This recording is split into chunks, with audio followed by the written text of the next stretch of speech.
Saudara-saudari kekasih-kekasih Tuhan, saya mengajak kita untuk menyiapkan hati merenungkan sabda Tuhan. Kita membukanya dengan tanda kemenangan Kristus. Dalam nama Bapa dan Putra dan Roh Kudus. Amin. Bacaan kitab suci yang menjadi dasar refleksi kita diambil dari Injil Matius bab 16 ayat 13 sampai dengan ayat 23 tentang pengakuan Petrus. Yakinku kita semua sudah membacanya. Berdasar pada bacaan Injil ini, saya memberi judul permenungan kita sebagai berikut. Pengakuan dibutuhkan pada momen yang menentukan. Pengakuan dibutuhkan pada momen yang menentukan.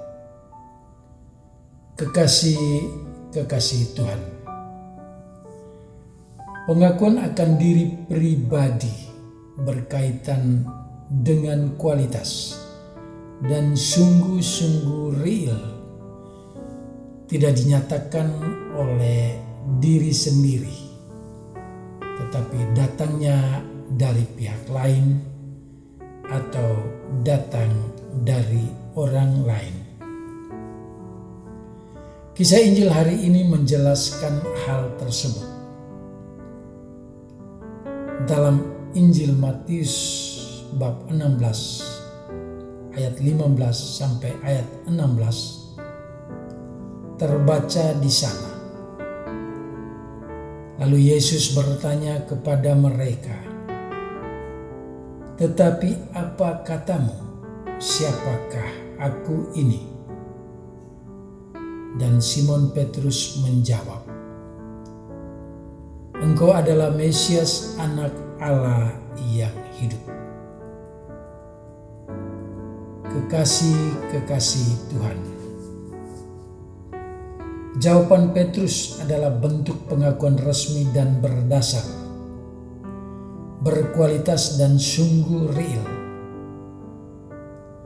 Manakala Yesus meminta pengakuan atas dirinya dari orang lain dan juga dari para muridnya sendiri, Petrus tampil dan mengakui dengan sungguh,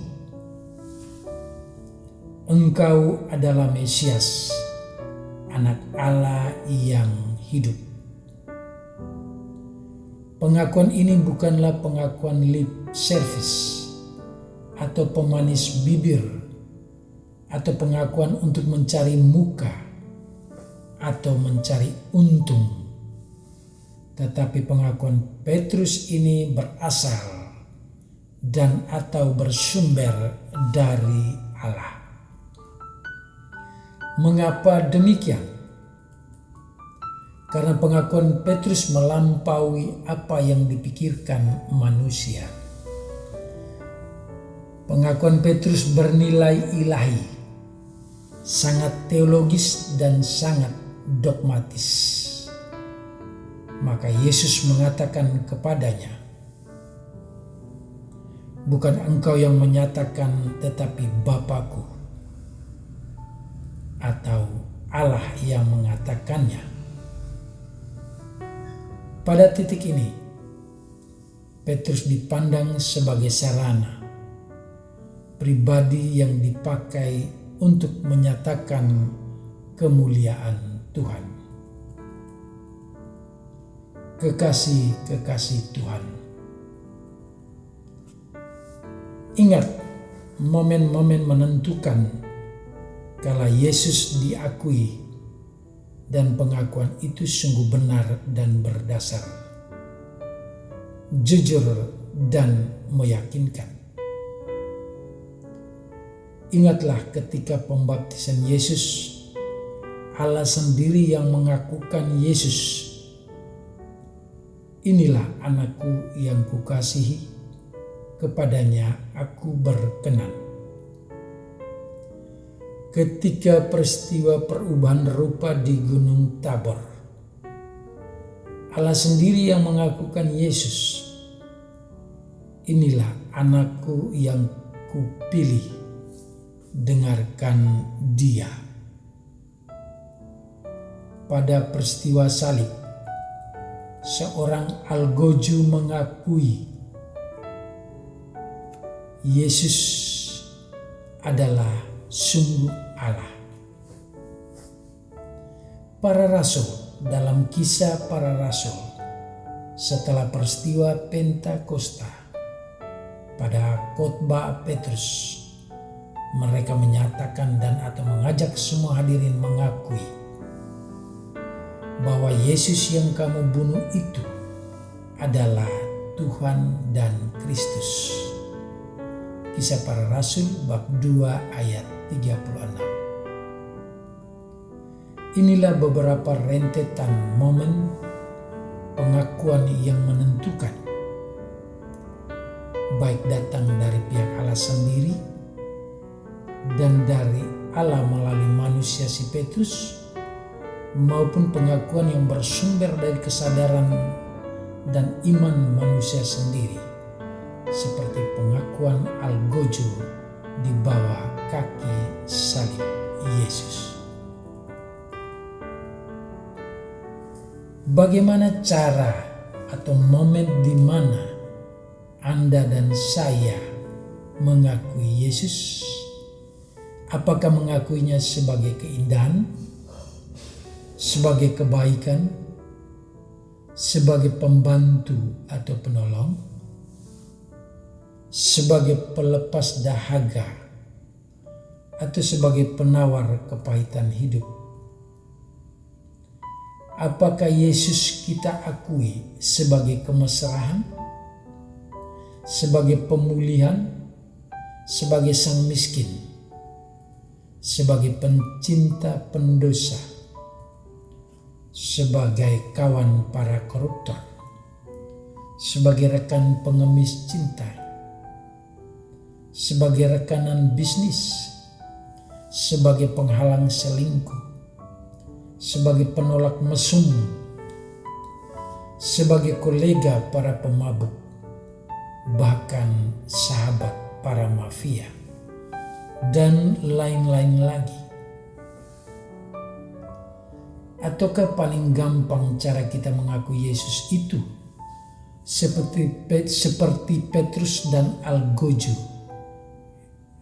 yang telah menyaksikan langsung segala yang terjadi dan segala yang dia lakukan Yesus, barulah mulai mengakui Yesus sungguh-sungguh Allah? Tuhan Yesus sudah bersama para muridnya dan selama bersama dengan Yesus, mereka telah mendengar aneka pengajaran dan menyaksikan aneka mujizat. Mujizat penyembuhan, perbanyakan roti, kebangkitan orang mati, dan lain-lain yang telah dilakukan Yesus. Karenanya dengan mudah mereka mengakui Yesus sebagai putra Allah atau yang datang dari Allah.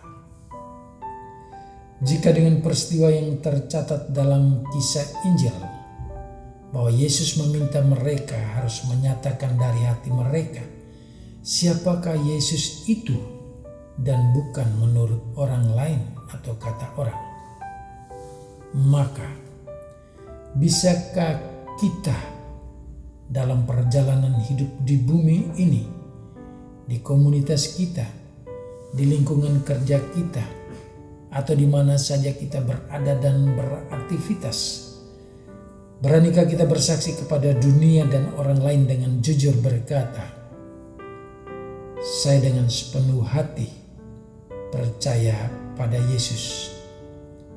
Yesus juru selamatku, aku percaya kepadanya. Yesus adalah Tuhan dan Kristus, Sang Penebus dosa manusia. Dialah jalan, kebenaran, dan hidup. Lalu bagaimana cara mempraktekkan pengakuan kita, Anda dan saya, dalam perjalanan hidup ini? Mari merenung dan menjawab sendiri-sendiri di hadapan Yesus yang kita percaya dan kita imani. Bisa ya? Semoga Tuhan sayang dan memberkati kita semua.